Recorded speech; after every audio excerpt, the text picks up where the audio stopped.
Free audio post-production by alphonic.com.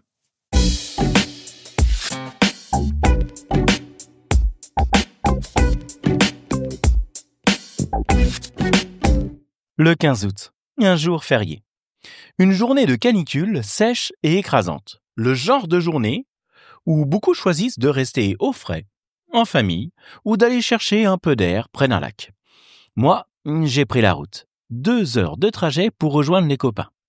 2 heures à travers le paysage chauffé à blanc, le volant brûlant entre mes mains. Heureusement, la radio est toujours là pour accompagner le voyage. En mobile, je bascule sur le relais de Saint-Gobain. Et chaque fois que je l'utilise, je suis surpris par l'étendue de sa couverture. C'est un vrai plaisir. Accrocher les voix familières, échanger quelques mots, sentir que même sur la route, on n'est jamais vraiment seul. Mais passer la région parisienne, tout se complique. Le relais se perd, le signal se brouille, et là, le problème habituel refait surface.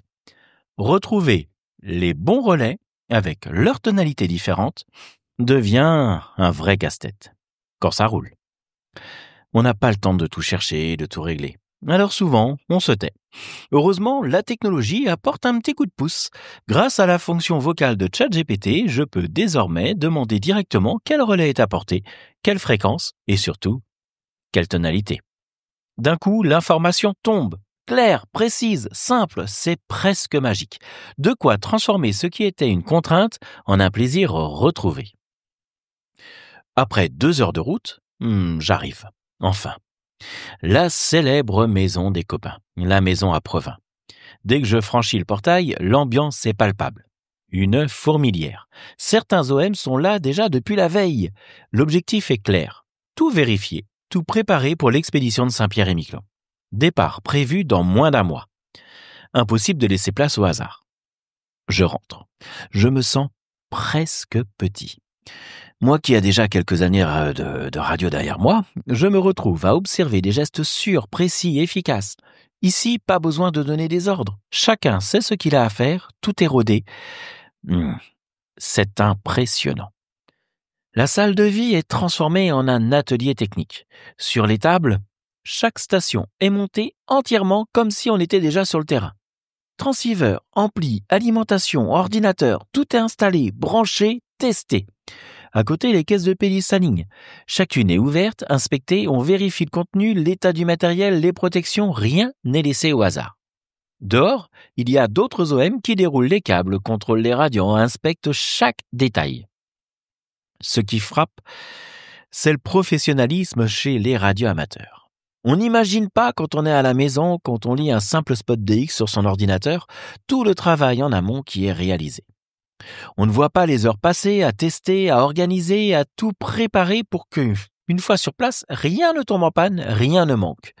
Et moi, là, au milieu de tout ça, je me sens comme un débutant. Je n'ai pas ma place dans cette mécanique parfaitement ruinée. Alors, je prends la meilleure décision possible. Je me tais et j'observe.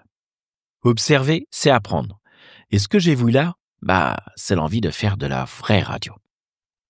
Pas simplement brancher un TX et lancer un CQ, mais préparer une aventure, imaginer des pile-up monstrueux, des contacts qui feront briller les yeux de milliers d'OM à travers le monde entier. Se donner du mal pour offrir à la communauté un rêve collectif. Et surtout, ce que j'ai vu là-bas, c'est la solidarité. Chacun met son temps, son énergie, son savoir-faire pour un projet qui dépasse la somme des individus. Alors oui, il en faut des OM comme ça. Des OM qui se donnent, qui vont au bout du monde pour nous faire vibrer. Des OM qui, sous 40 degrés, un 15 août, un jour férié, continuent de vérifier, de câbler, de régler, parce qu'ils savent que bientôt, ça sera leur tour d'écrire une page de l'histoire des radioamateurs. Mais dans ma réflexion, je n'oublie pas non plus les autres. Ceux qui activent à plus petite échelle, ceux qui vont dans un champ, dans une colline, installer un bout de fil et lancer un CQ. Parce que les activations modestes comptent elles aussi. Elles donnent du plaisir et maintiennent la flamme. Et pourtant, je dois le dire, ce que j'ai ressenti à Provins m'a marqué. Parce que le radioamateurisme, à mes yeux, ne doit pas se contenter du minimum. Il doit rester une passion où l'on se dépasse, où l'on apprend, où l'on vise l'excellence, quelle que soit l'échelle. Être radioamateur, ce n'est pas juste faire des QSO. C'est bricoler, tester, échouer et surtout recommencer. C'est chercher à comprendre, à optimiser. C'est être tour à tour technicien, opérateur, explorateur. Ce que j'ai vu là ce 15 août, chez les copains, c'est exactement ça. Alors oui, il faisait chaud, oui, la route était longue. Mais je suis reparti avec une certitude. L'esprit de radioamateur, le vrai, celui qui dépasse et de la solidarité est toujours vivant. Et si je devais retenir une seule chose à cette journée, ce serait celle-là. Nous avons besoin de projets qui nous dépassent pour rester vivants. Nous avons besoin de rêves, de sérieux et de passion. Et nous avons besoin de nous rappeler que nous sommes avant tout des radioamateurs. J'aimerais terminer ce petit post par un appel. Parce qu'on sait tous, trop souvent, ce sont les mêmes qui partagent, qui portent ces projets, qui donnent de leur temps et leur énergie. Et si nous voulons que le radioamateurisme continue à briller demain, ça ne sera pas toujours à eux de se reposer. Ça ne sera pas à nous de compter sur eux, sur leurs seules épaules. Pas besoin d'être ingénieur, ni de partir en expédition au bout du monde. Contribuer, c'est parfois aussi simple que aider à monter une antenne, apporter une rallonge, assurer une logistique, accueillir de nouveaux membres dans un club, ou simplement être présent pour encourager. Parce que chaque geste compte. Chaque engagement, petit ou grand, nourrit cette passion commune. Alors je te pose cette question, toi, OM. Et toi, qu'es-tu prêt à faire pour que demain, la flamme continue à briller?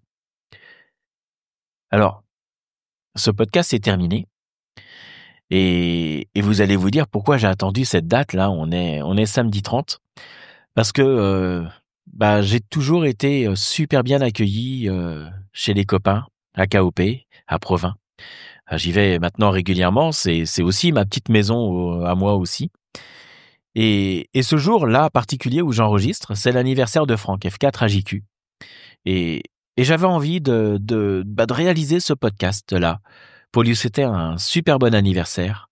Et voilà, il y a des gens qu'on rencontre comme ça, qui donnent envie d'aller plus loin, qui donnent envie de se surpasser, qui dit vas-y, fais, t'as besoin de quoi?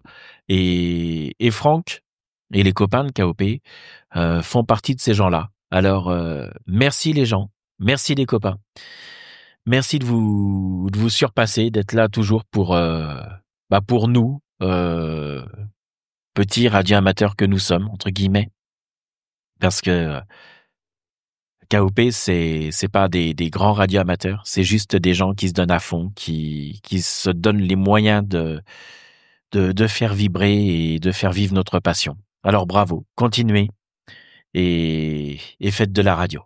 À bientôt. Et bon anniversaire, Franck.